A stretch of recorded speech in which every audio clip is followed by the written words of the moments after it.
Maybe this goes up, whatever. Sorry.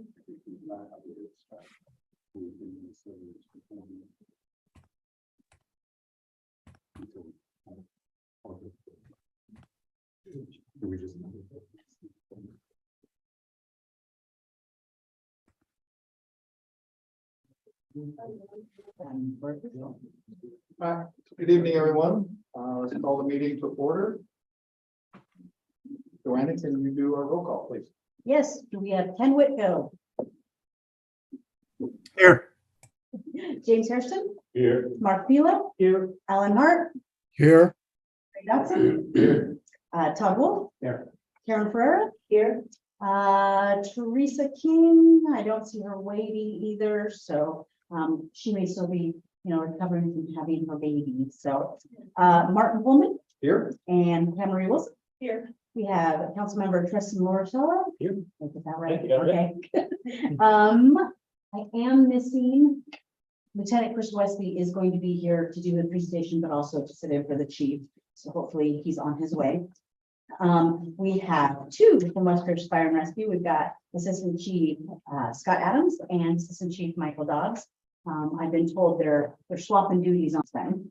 And then make sure I'm not forgetting anybody. We have two youth council members. We have Dylan Pant and Kimberly Estrada with us tonight. Welcome. That's everybody. Okay. Does everybody have a chance to take a look at the minutes?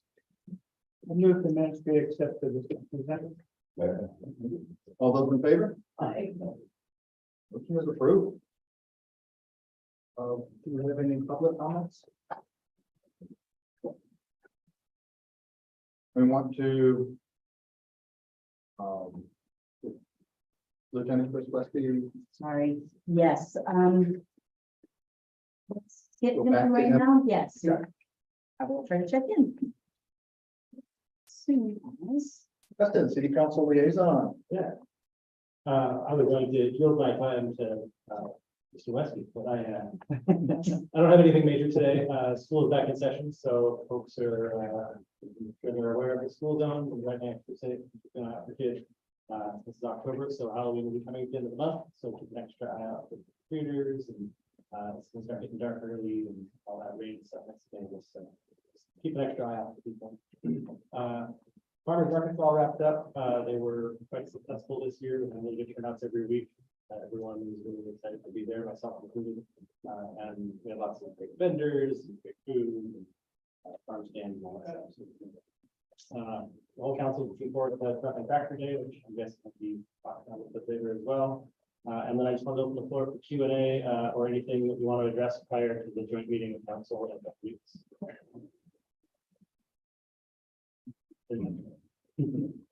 Any questions or concerns for me to bring back? Council?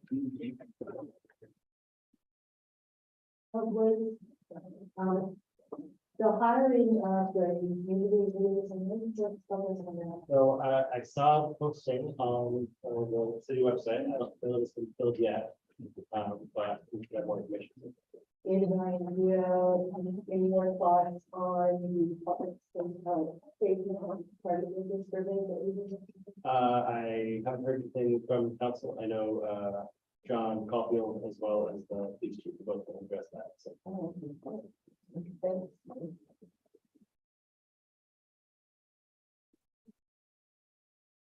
Okay. He's getting his stuff and going back. He's running from one meeting to the next. Okay. So.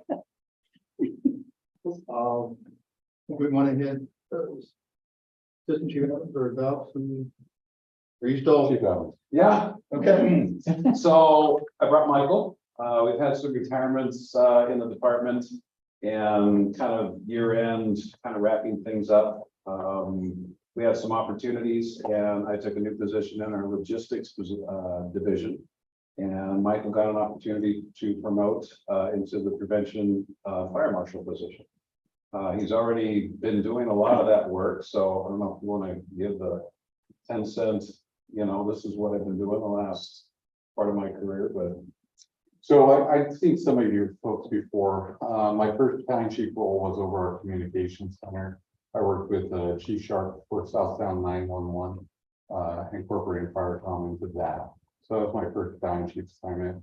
At the end of that, I did a year with South Sound 911 for the radio project management. And then took a new position as the assistant fire marshal. And Chief Adams and I worked together in our prevention division as battalion chiefs prior to his promotion. So the past 9.5 years, I've been doing the assistant fire marshal role, fire investigation, code enforcement, public education, working with our community risk reduction battalion chiefs. So this is just sort of the next logical step. I get to be the fire marshal for a period of time in my career and learn new things, and then give opportunity to folks below me so they take on their new opportunities. Wonderful. Glad to have you. I guess some big shoes to fill. Definitely. I had a couple of events that we have coming up, and then I had a few slides about some significant fires that we've had in the last couple of months, so.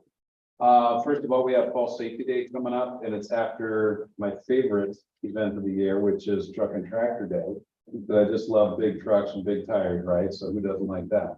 But that's October 21st. And that'll be over here, 5,000 Silicon Boulevard. So free pumpkins, another opportunity for kiddos if they don't get any Truck and Tractor Day.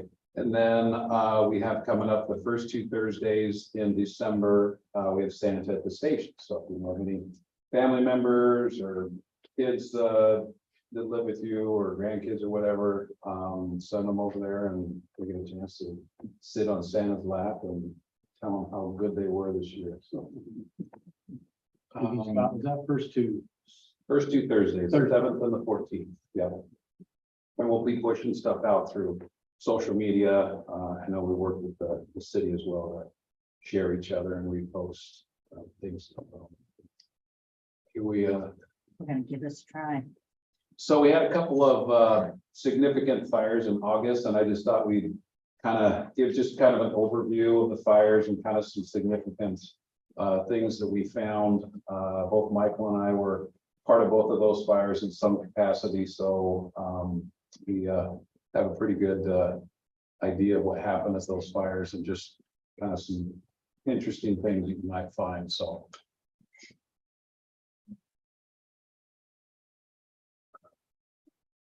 Oh, I might have gotten, click after that. Go ahead. Push there. Push it forward a little more. So the first one was August 4th, the Jamestown fires that you probably heard about. So that green square there, and actually you can push it to the next one, you can see a little bit better. So to the east there, you have Jamestown Mobile Home Park, and then to the left, Brookridge Apartments. So the way that the fire kind of started was in the upper left-hand corner, and we had significant wind changes. So at first, when crews got there, they were like, okay, the apartment complex is the real piece that we need to save. And with all the smoke and just kind of chaos that was over there, very quickly in about a matter of 2 or 3 minutes, the winds really shifted and changed, and then started moving kind of to the lower right-hand corner, getting very close to the mobile home park. So go ahead and push forward. So just a few things there. So what was interesting is that for the brush fires, because they didn't have any idea how big it was, they assigned a single engine to go to it. The single engine was a little bit out of place, so they said, hey, keep us on the call and let's push another engine that's closer. The battalion chief, kind of because of the weather that day, said, you know, we've been having a lot of these brush fires. You guys have been kind of keeping up on a little bit, but so he just said, hey, I'm going to attach myself to this call. Got out there and saw a large fire, 50 by 100, fast moving brush fire threatening the Brookside Apartments. So that was the initial piece that we were concerned with. So up top, no, it's okay. You can go ahead and push forward. Obviously, very quickly, visibility was extremely poor. We didn't have a lot of resources on scene initially, but very quickly, the battalion chief asked for more resources. Obviously LPD, there's some pieces in there. They were instrumental in being able to help with evacuations, but so we had a medic unit that was sent over to Jamestown Mobile Home Park just to kind of recon. It was like that wasn't really the priority threat at the time. The fire continued to grow rapidly. The winds did shift very quickly to the east. Another engine was directed into the mobile home park for fire control and exposure protection. One engine, 500 gallons of water, not a lot of resources, very chaotic scene. It was very difficult for one engine to try to control and protect, the half dozen or dozen mobile homes that were on that side. Let's see here. So shifting winds made it very difficult. Also heavy smoke, chain link fence between the fire and the mobile home park. I think there's a piece. Yes, there is about propane tanks, live electrical wires. The Brookside apartments, they had a couple of camera feeds that we were able to kind of watch the fire move and then move towards the mobile home park, and you can see, I think there's no sound in those. But you can see where the electrical wires have gone down, they're arcing and making it very difficult to get very close to those structures at the time. There were 2 fatalities. I'm trying to remember what units, but kind of irrelevant, but it was in one unit. 2 people were unable to get out. You can go ahead and forward. So yeah, that was kind of the Jamestown mobile home situation. Like I said, I think it took a couple hours for them to really get everything under control. Once the fires got into that lightweight construction, it moved very quickly from mobile home park to mobile home park, mobile unit. Obviously not the kind of construction you would have with a regular residential home. So that's why those fires have just moved very quickly, very rapidly, very dry, very hot conditions. I don't know if anyone has any questions about that. How was the water supply? Were there hydrants out there? Or were you strictly off of the engine tanks? Yes, initially some of them were off tank water. I don't know if you remember when working with Garrels a little bit with the investigation piece, but There's no hydrants in the park. They're at the street level. With the upgrades that the city did and the development down there, bringing warehouses in, the water district also added a lot of hydrants around that loop. So there's plenty of hydrants on the street level, just not in the complex. the next significant fire was, oh, go ahead. Yeah, oh, sorry. Any results of the investigation on cause?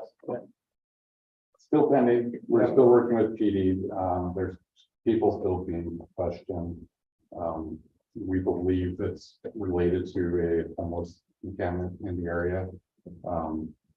But unfortunately, with that fire and this fire time of year, the ability to start a fire is in a brush year is as simple as a piece of glass that reflects the light or somebody walking by with a cigarette and blowing it out. So it's still pending and we're still working on it. So the problem is completely undetermined at this point. And then 12 days later, we had another large fire at Port Silicon Park. You can see the area that was affected. We have a couple more pictures, talked about some of the evacuation areas. Go ahead and push forward. Another just kind of a close up. You can see how the area that was affected. We've got some more pictures, but houses on the outside. So that kind of gives you an idea if you get out to the park or walk Lake Waha there. But we go to the dog park. Go ahead and forward. So it was a very hot day. There was a red flag warning in place, so no recreational fires were even allowed during this time. Units were en route to a fire in Stillicum, and actually I think some of them were getting back into service and were heading back. So we had a number of units that were available very quickly. The house fire turned out to be, like I said, nothing, but units were making their way back, and so we're very close. And we were able to dispatch them to Port Steilacoom Park. The battalion chief arrived very quickly, found a large 200 by 200 fast moving brush fire, and immediately requested additional engines, and also diverted them to set up some divisions so they could get some better eyes on what was happening. So Unified Command was set up immediately with LPD. Obviously, they started working on a situation, trying to figure out where the wind was blowing and where the fire was moving the quickest. They made a south division established near Lake Louise Drive.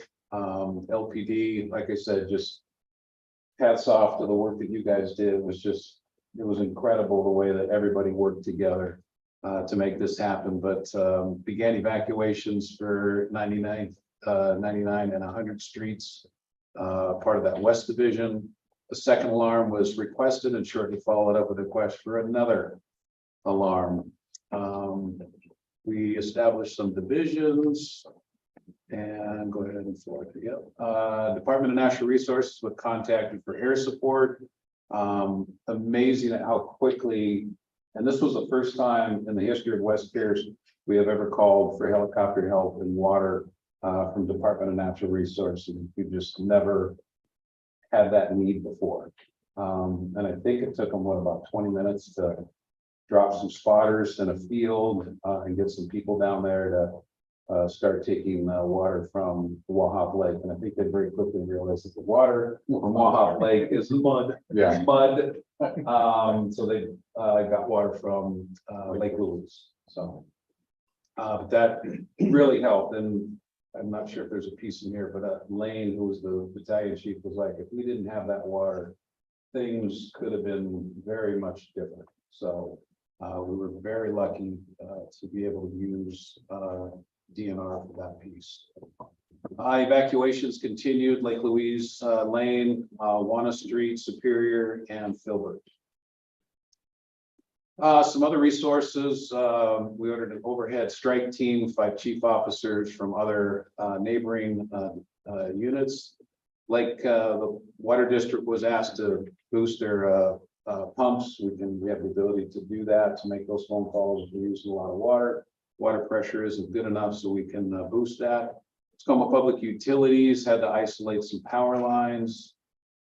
School district offered up as a relocation center at Claudia Thomas Middle School.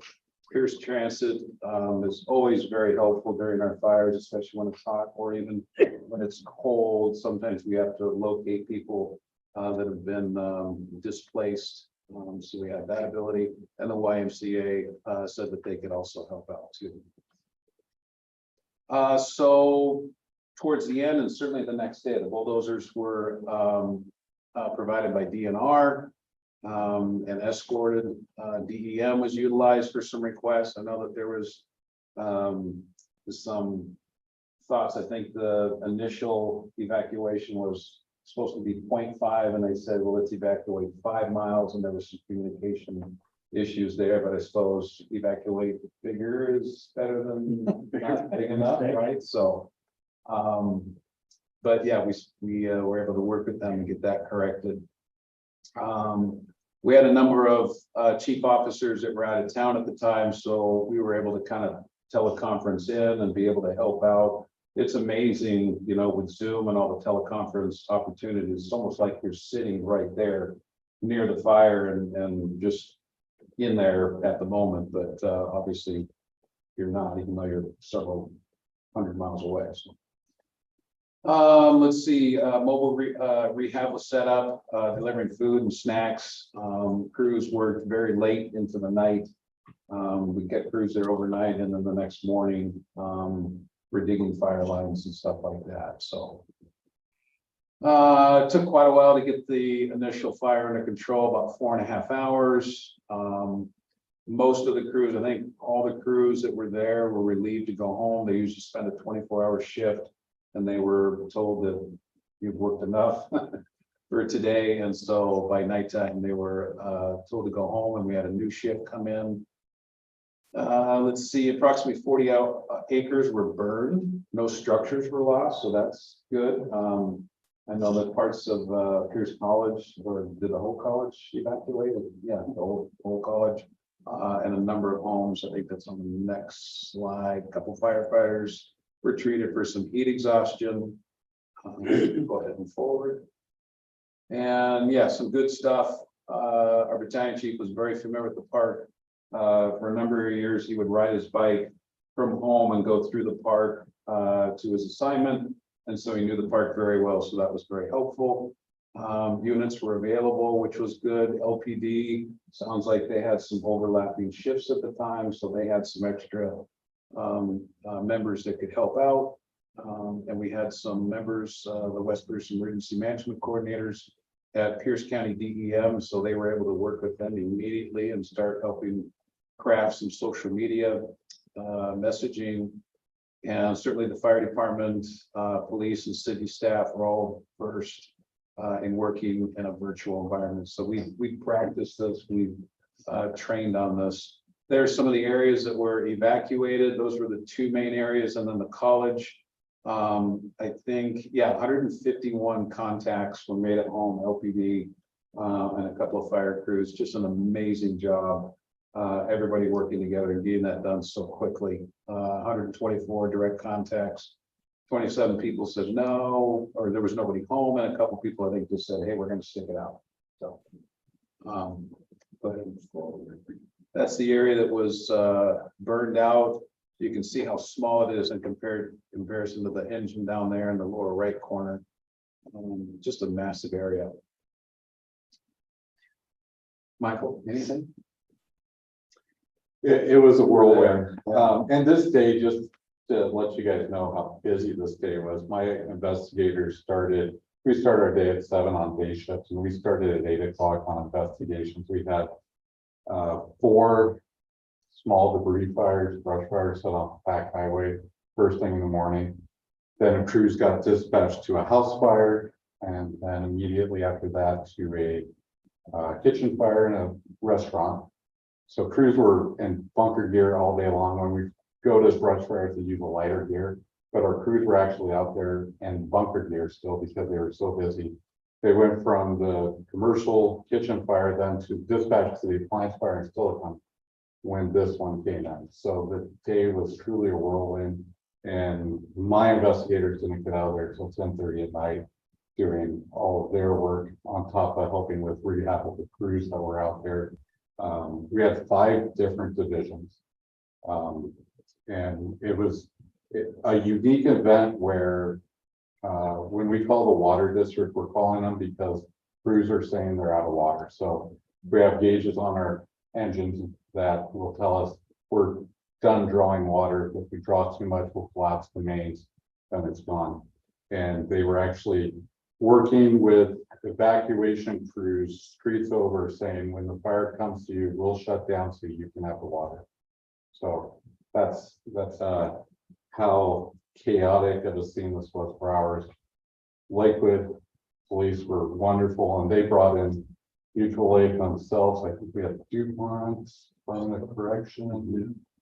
We had multiple law enforcement agencies with multiple fire agencies out there for hours, working to keep people safe and contain the fire. And nobody was hurt, and no structures were lost. Yeah. Then that's it. I don't know if it would be. Obviously, I don't think it's the fire department. I don't know if it would be park department or public works. Any thought on improving, because we've got a lot of timber where it didn't burn. If that fire had gotten into the power timber, improving those fire breaks. Well, up along where the homes are. Would that have been a benefit, get equipment in there? I don't know that we've had any conversations about that, but I think that would be definitely something that all the partners would get together and say, you know, how can we improve the parks for that piece? I don't know if it's kind of a tough one. We would certainly be open to that, but I don't know, it's just, it's tough. Yeah. You know, And this is, if you don't mind, this is just one of our hamsters that we look at when we talk about wireland, urban neighborhood area. We have changes within the area, we have the wildlife, game area. There's a lot of houses back there in timber, we have the parks. Ports Lake has issues. To that though, not to discount what you're saying, we've had internal and the prevention office discussions about how can we improve it so that there is a break. It's hard though, because there's so much area to look at. This is always a target hazard, but at the beginning of the summer, we're down in the goalie of Chambers with multiple fires, and come to find there were multiple encampments and issues down there, and the access is relatively easy in comparison. So we're always looking and training to that extent on how are we going to address these target hazards. And that is a thought we've had working with the parks. But that's a process. Fortunately, hopefully we now have time to prepare for next year. I know this is still under investigation, but I saw there was a area 1 evac and then 2. Did the fire start closer to the lake and paths and move toward the Lake Louise? It did. It started up on that hillside. Do you guys know where we call it the pig barn? Up behind Pierce College, there's a trail access road and there's a structure back there. And that we refer to as a pig barn just because there used to be pig fields. It started up in that area. We brought good partners with the county, Pierce County Fire Investigation Group. The fire marshal had somebody who's experienced in wildland investigation, so we brought them out that night. We're able to determine area of origin about 100 feet by 100 feet. Once again, a lot of potential causes. I don't believe that one will probably remain undetermined. We know where it started, what truly caused it, we won't ever really know.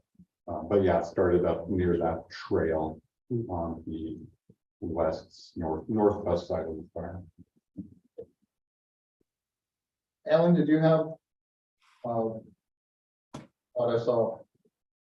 You talking. Well, I'm good. Okay, sorry. I have a question. This is Ken. I didn't quite hear. Did you determine a cause? No, undetermined, sir. Okay, thank you. Any other questions? Okay. Thank you, gentlemen.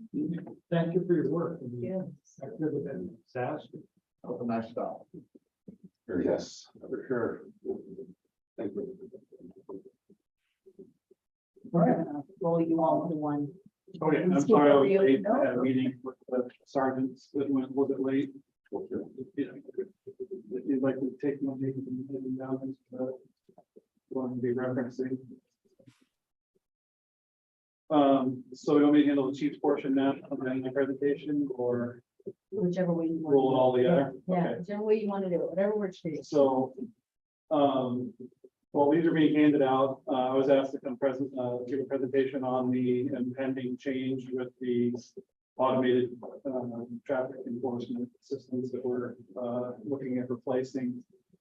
A little bit of background, we have been using, Redflex, who was bought out by Vera Mobility at some point here in the last 5 years. We've had this Redflex system for ever, going back to before 2004, actually, I think. And the system has just become not obsolete, but we've had some problems with the contractor. So a decision was made to sever or not renew our contract, which was expiring in September this year. And we went month to month with them. In the meantime, we're looking at other vendors. There is we're limited to very small niche in terms of the available vendors for this. So the other vendor we're looking at now is Novo Global. There is one other vendor, but they are a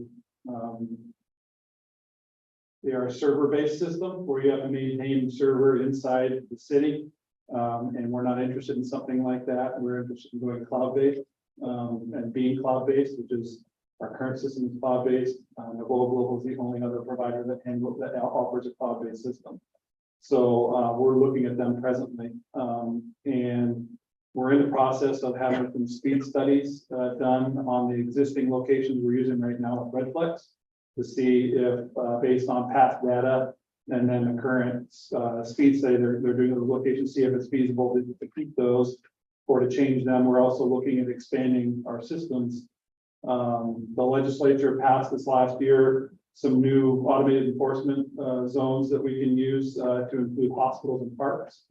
So we're currently, we have some pucks, what they call pucks, doing some speed studies down near St. Clair Hospital in Bridgeport.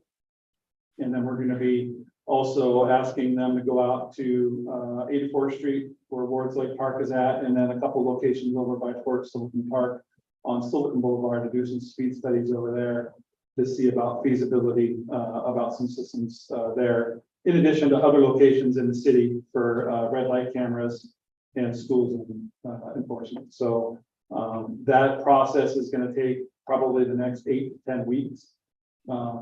There's only one person really that's responsible on the business side of things for Novova Global, and she travels the entire West Coast. So she's pretty busy. Got her. She was working for us on handling some stuff in interim while she's down in New Mexico. She put some stuff out to handle the speed study for that portion at St. Clair, at least while she's out of town. So, and then as far as contractual obligations, we're not, fortunately, we can go with we can piggyback on other municipalities' contract as long as it was a completed RFP. Fortunately for us, recently, the city of Tacoma, Fife, DuPont have all gone with Novova Global in the last couple of years. There are ample RFPs out there that were open and completed and closed.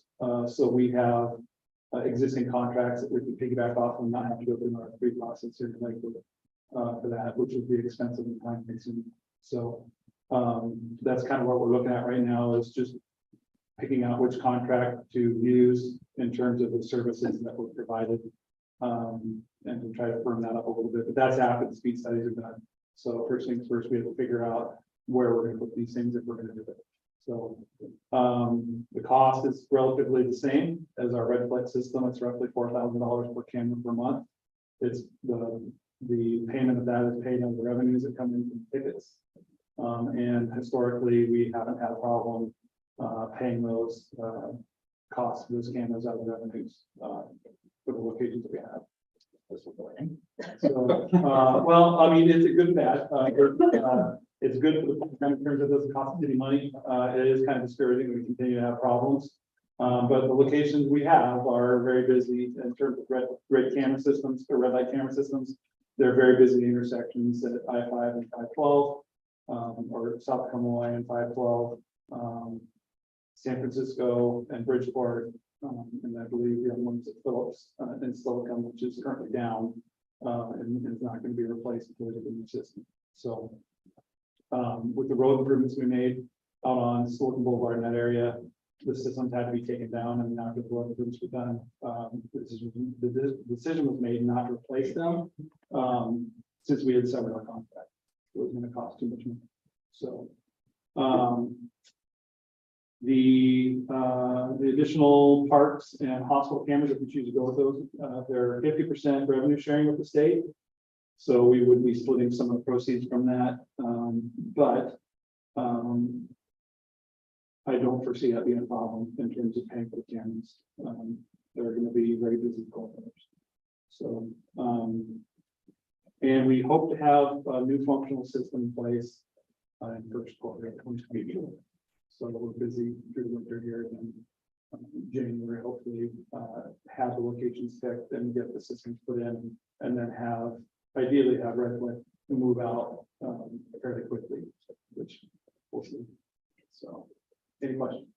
Does the state provide any revenue or any input into the purchase? No, they provide the parameters for RCW on the locations. We have certain qualifications we have to meet. Has to be so many feet, so many yards per meter crosswalk for the school. or a red light, but they don't provide any assistance financially. So why the 50% revenue share?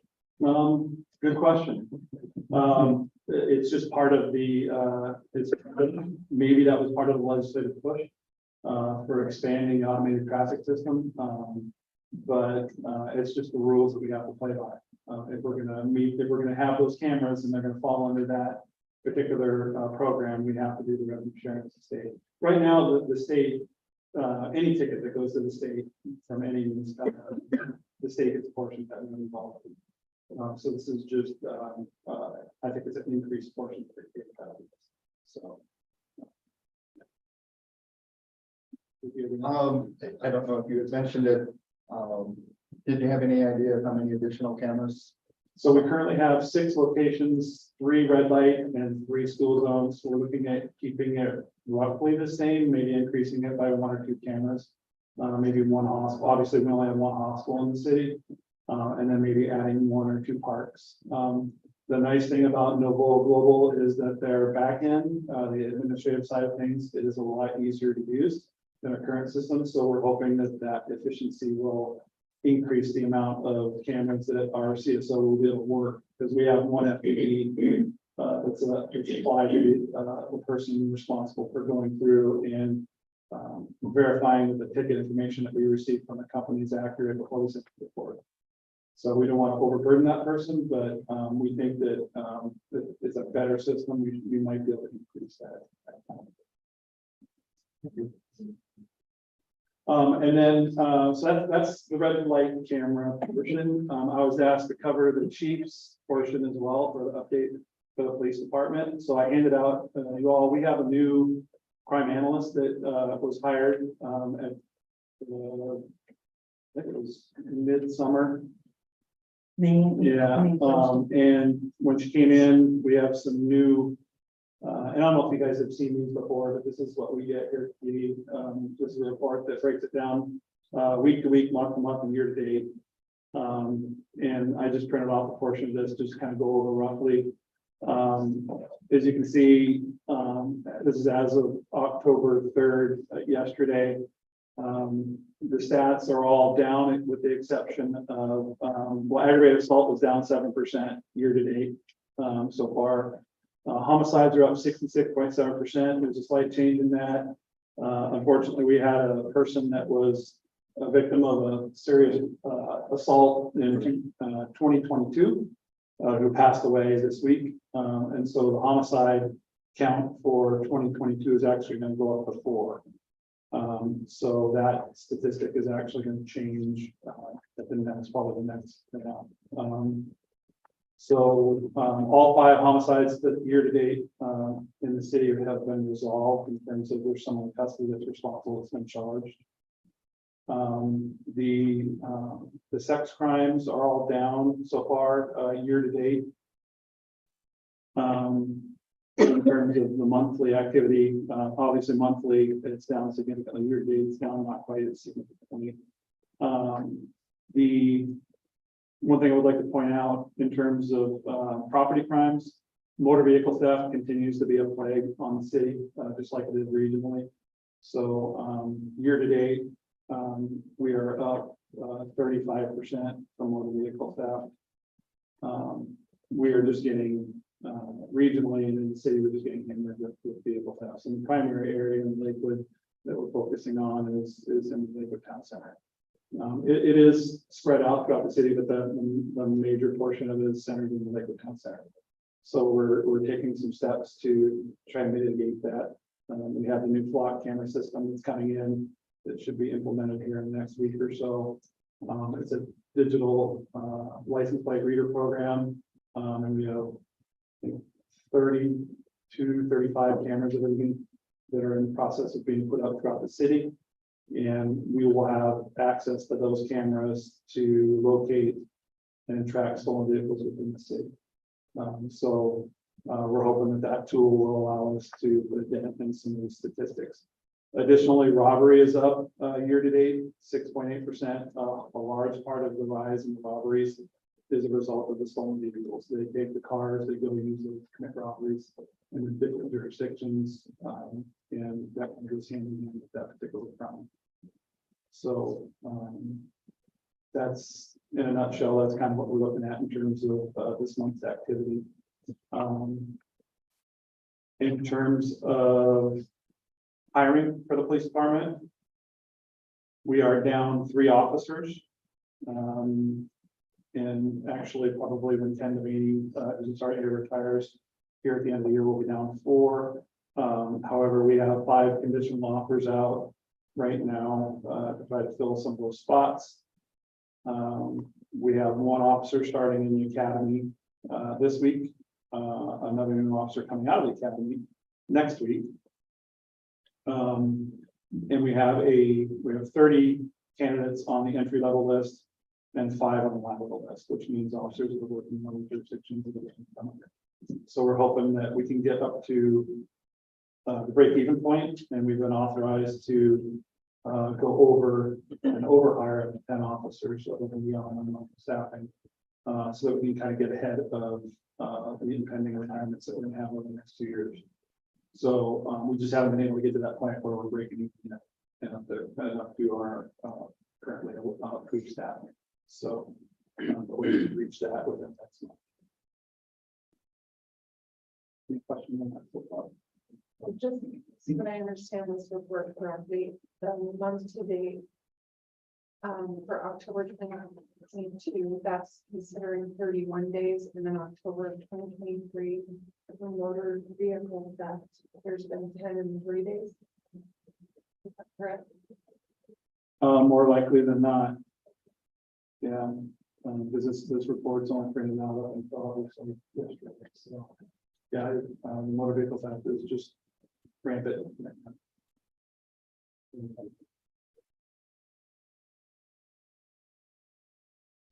And when you mentioned the sound center, as far as the primary location for the theft, are you talking about the center itself, the neighborhood around it, or? So when I say not the primary location, but it's an area where we're really focusing on, because if we were to take all of the motor vehicle theft in the city and put them on a heat chart, the biggest concentration is in that area. And not necessarily in the business area, but also the neighborhoods surrounding. So you've got the high school on the other side. I got a lot of apartments that surround it. But the town center business area itself is also obviously affected. So we're really focusing on putting like block cameras in the entry and exits to that area, and that corridor there. So as far as the town center, is it just motor vehicle theft, or are you seeing also a rise of property crime and retail theft in that same? So retail theft isn't really, the retail theft isn't really listed in here, other than just burglary and larceny. The retailers in the town are frustrated because there is still a lot of theft going on. There hasn't been a lot of change in the statistics, because that's just been it's been an ongoing fight. We meet with, I'm the lieutenant of our patrol specialty unit, so neighborhood patrol officers are under my division, and we go over and we meet with the retailer association there in town center, and they're all very frustrated with the amount of shoplifting, organized retail theft, and we're working with them on trying to find ways to limit that and mitigate that. Beyond law enforcement, just business tactics, how you have the product out, and the way it's out, the entry and exits to businesses, things that are visible. So we're really working on trying to mitigate that to some degree. Things that the retailer themselves have control over. So, but it continues to be a problem, but the businesses are getting better. They're getting smarter. If you go into Lowe's, most of them they have it's a high dollar item that usually would have been 2 years ago would have been taken out. They're all under lock and key. You have to have someone come get it for you, take it to the counter, and you can't have that until you've actually paid for it. So they're getting better, but it's still a problem. Yes. Is there anything obvious as to why these thefts, they just get out of the way? I mean, one guy at a store told me he's supposed to say thanks for stealing from us and hold the door for him. And on the perimeter of the city now, you go to Home Depot on the Tacoma side near Cheney Stadium, you go over to Bass Pro, they got at least 3, sometimes 5, I don't know where the other 2 spookies hang out. Those guys are better ready for war than Al Qaeda. And I stand straight when I go by them, and nobody can take anything to go by them. Why does no choice like that take place inside city limits, do you think? In terms of armed security that you're referring to. So that's a corporate decision made by some of the businesses that are in Lakewood. Some of the businesses here in Lakewood have a corporate policy that loss prevention are not allowed to do anything to intervene with the thefts when they're in progress and when they're leaving. Some of the loss prevention are allowed to take a certain amount of steps to help prevent. But most of them tell their loss control people that they're not allowed to go hands-on just for liability, for injury for the workers and for the toppers that are there. So, and even the armed security that you're seeing in some of these places, it's just a visual deterrent. They're not necessarily going to go hands-on with people that are trying to steal their property either. So it just depends upon the business and their corporate policy. But in terms of the city here, most loss prevention in the city are not going to go hands-on. And that's just because horrible things can happen.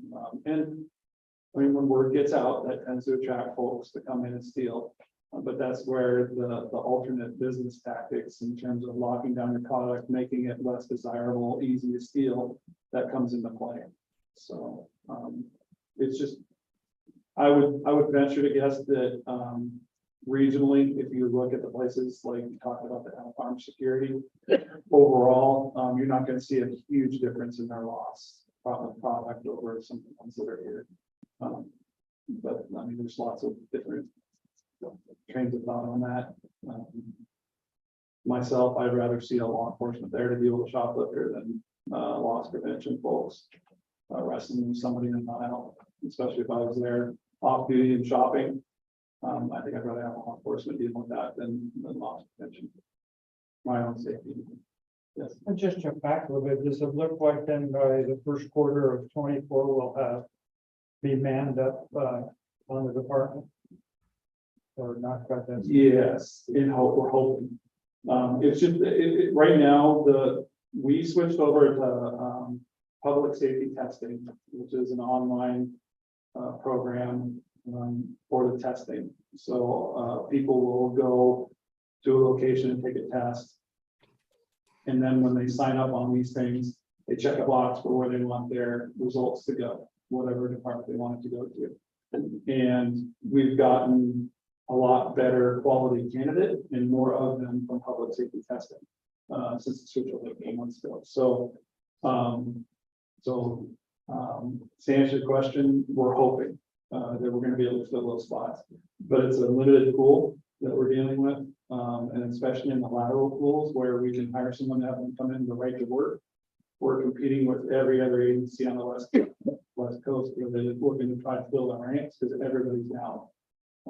You know, Pierce County is offering up to $25,000 bonuses for officers, and CLP is offering bonuses, and so it's just really competitive, and it's hard to get folks hired. And then the entry level process, while it's great for us to bring them on and have them new and teach them what we do here, what we want to do, it takes over a year to get them on the street and account towards actual staffing.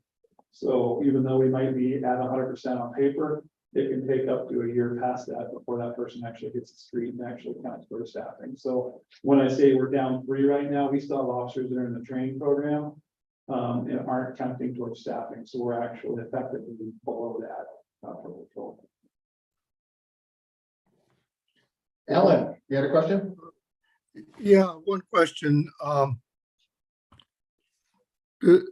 Do the in some of the retail parking lots, they've rented these cameras with blue lights.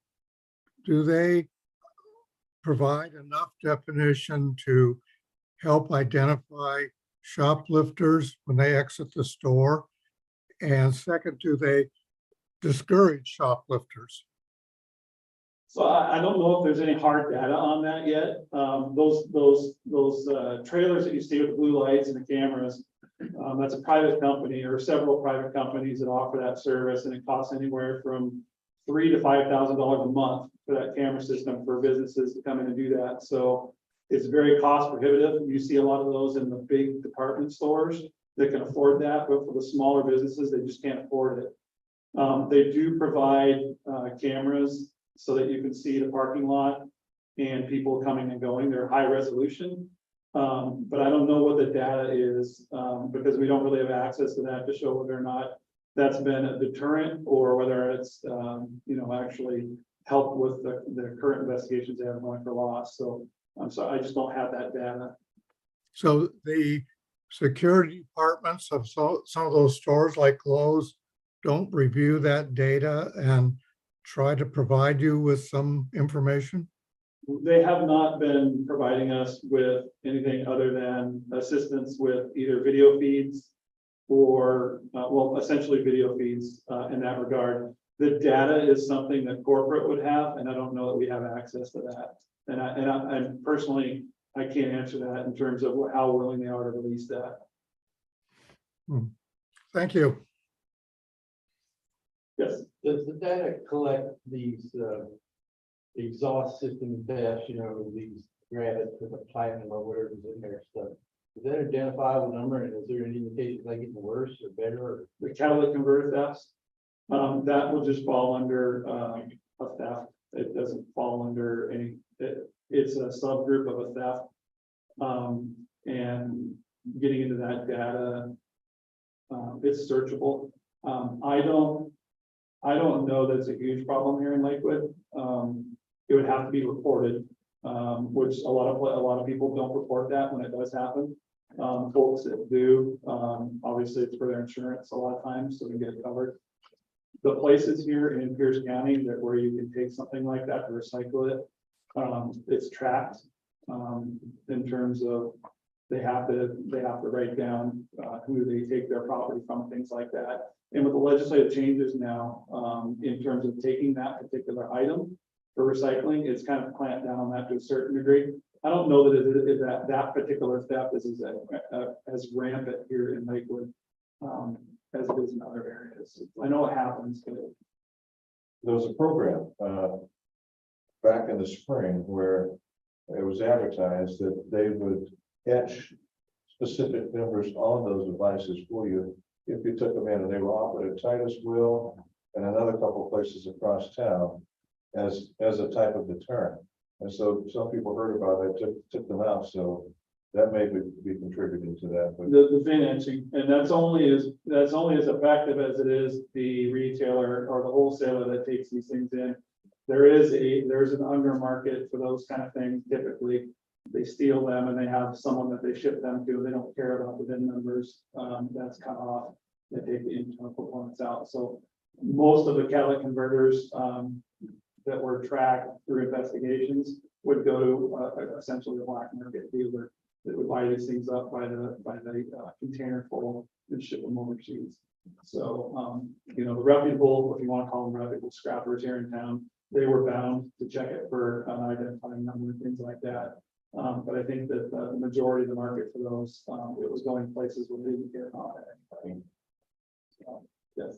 We see on the evening news where all the other areas that a lot of the crimes that are being committed are young people, 13 to 15 or 16 years old. Does that happen here in Lakewood also, like being really young people doing? The motor vehicle theft, I have to say, has been primarily juveniles. The Kia Boys group and things like that. The uptick in motor vehicle thefts has been primarily Kias, Hyundais, and then juvenile offenders in that regard. So a large portion, but not all. But large. Yes. Two quick questions. First, how did recruiting go with Bear this year?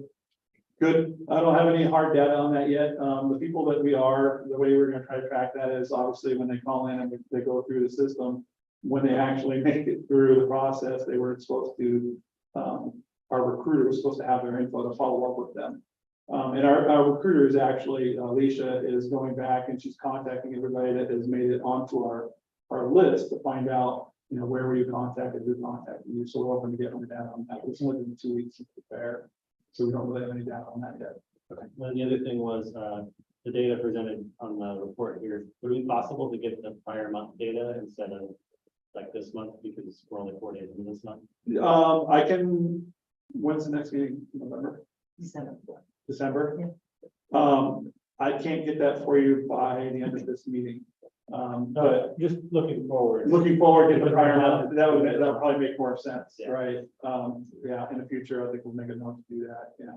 These get refreshed pretty much daily, and I do a short note. And quarterly would be even better, since we're quarterly, so. Yes, yeah. that would Well, help. we did get those, we do the quarterly slides. We tried to get those to you once they've been presented to city council. we Yeah. bring them to you guys. And I apologize. Is this data published on the, or the police department website, or is?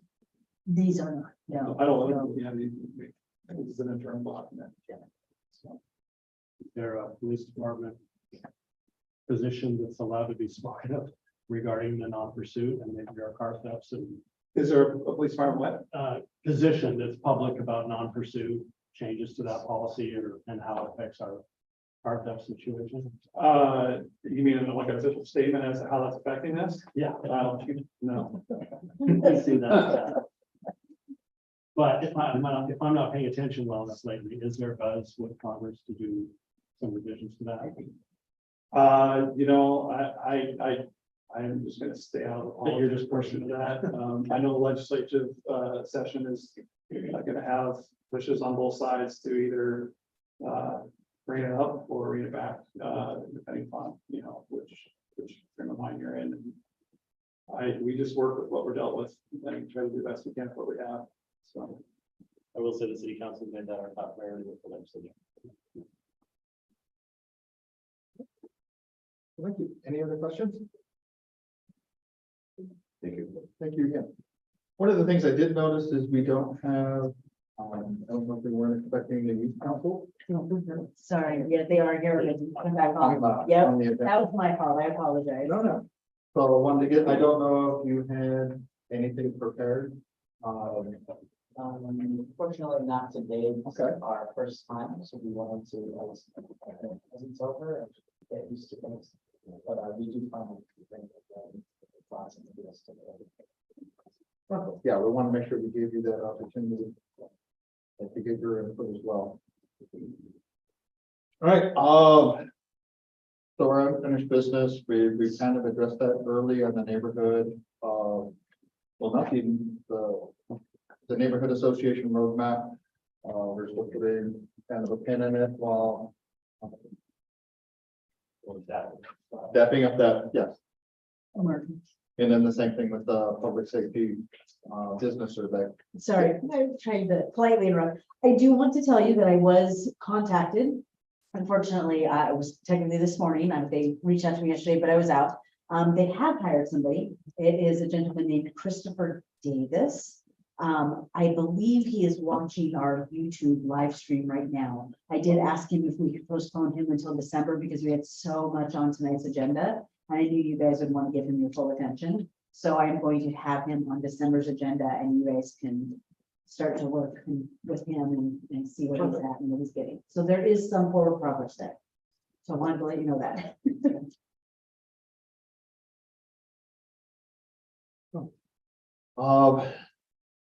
Okay, that's good news. Anything on truck and tractor day? I know that's coming up lightning fast. Next week. Um, I did my portion, turned it in. Okay, I know we're gonna have, our armored vehicle, I think we're taking that, boat with the truck out there and we're gonna be doing some recruiting there.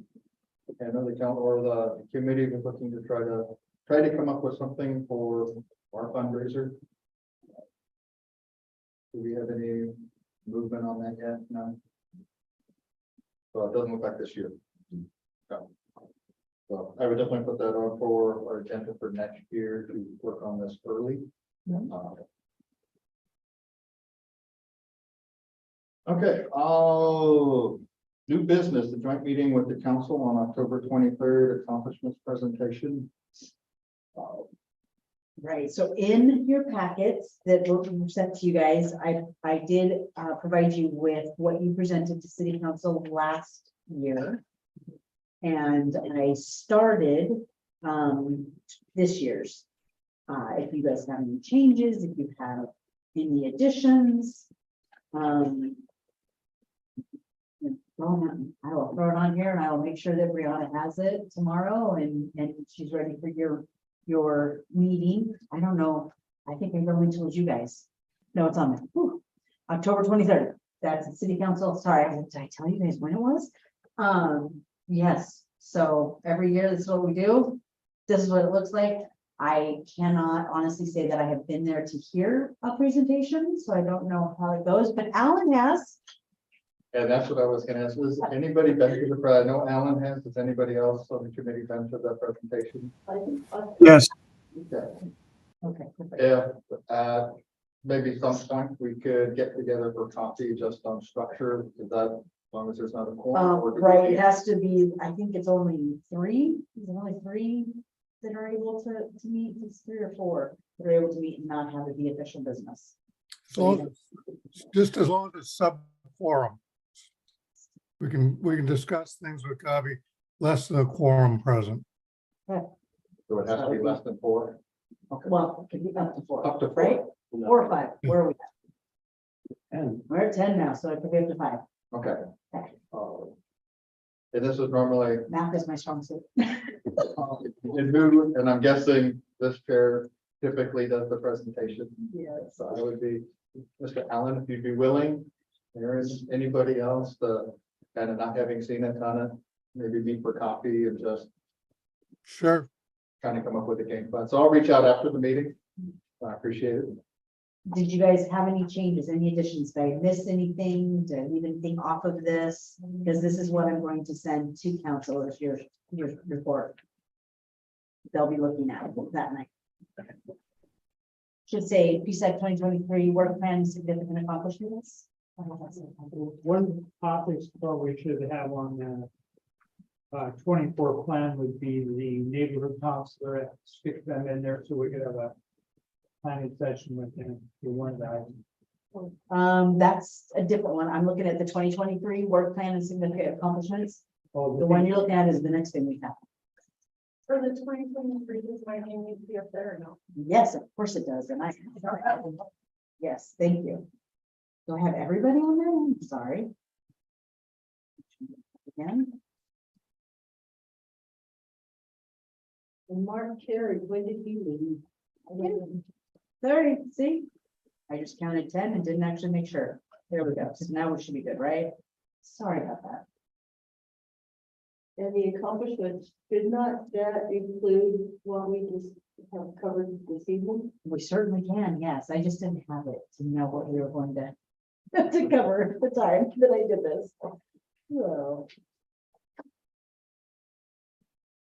And what do you want me to say? We did the traffic reflects, traffic safety lights, camera lights. It's on one of these. What did you say? Red light and school speed cameras. Am I missing anything? Is there something else? Sorry, I know there's been a lot.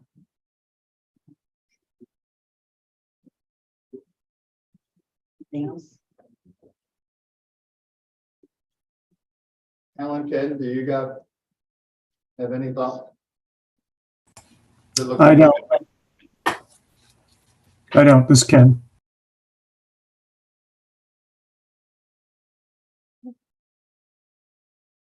We're good with that. That's where I will send to Brianna in the morning and she'll have it all ready for your meeting. Okay.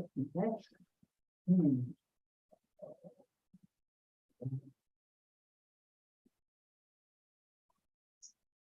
Here's my favorite part. I want to open the floor for elections of a new chair and vice chair. I get to pass the imaginary gavel. I don't think you can make that motion with that adjective. I think you have to leave the new part off. So would anybody be interested in taking the position? I'll throw my hat in for vice chair. I'm just not in a position that I can do that, for the chair position. So we're gonna start with the vice chair nominations. Does anybody else want to jump in, or we're gonna move straight to a vote? Well, I nominate Karen. Seconded. Okay. Call for the question. Call for the vote. All those in favor? Aye. Aye. Thank you. And we can move on to the chair. Nominations for chair? Sure.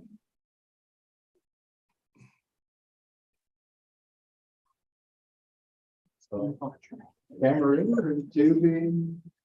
It typically falls on the new people. Me first year. Yeah, I was in that group too. It's not- I'm a good support person. She is wonderful. And you did it, right? I did. So, Nobody's. They didn't Well, there vacate. was that one time that I didn't vote to vacate. Moved to vacate. A lot of that going around. So did I hear a nomination of Cameron? I'll nominate him. All those in favor? One in on that. Aye. Right, Aye. thank you. okay. Thank you. Oh,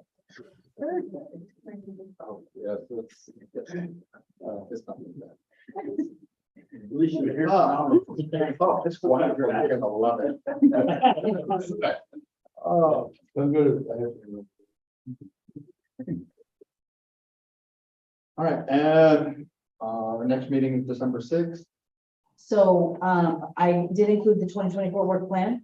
I do, you see, we have lots of blank spots, and hopefully I got everybody's name right on this one at least. That we need to fill in, and I need us to be able to do that in December. So if you guys want to start, don't reply all, but if you want to send me suggestions to throw on here, I'll gladly be filling this out and have something extra to give you on December 6th, so that you can just, say yes or no or whatever. I'll gladly do that. But I do need us to finish this on the 6th. And then we'll have our new neighborhood coordinator speak to us, come and meet us and introduce himself and all that night. And I can provide an update on the speed study. Okay, perfect.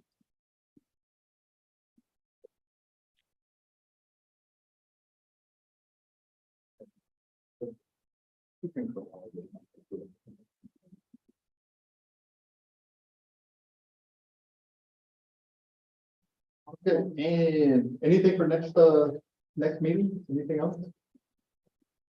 Okay. Community outreach. Neighborhood associations.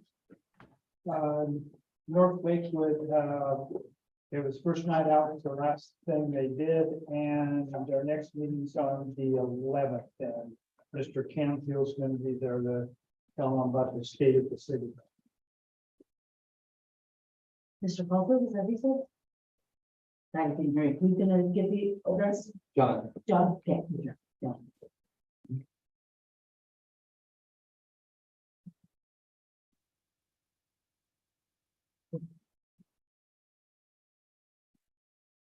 Anything else from the community outreach?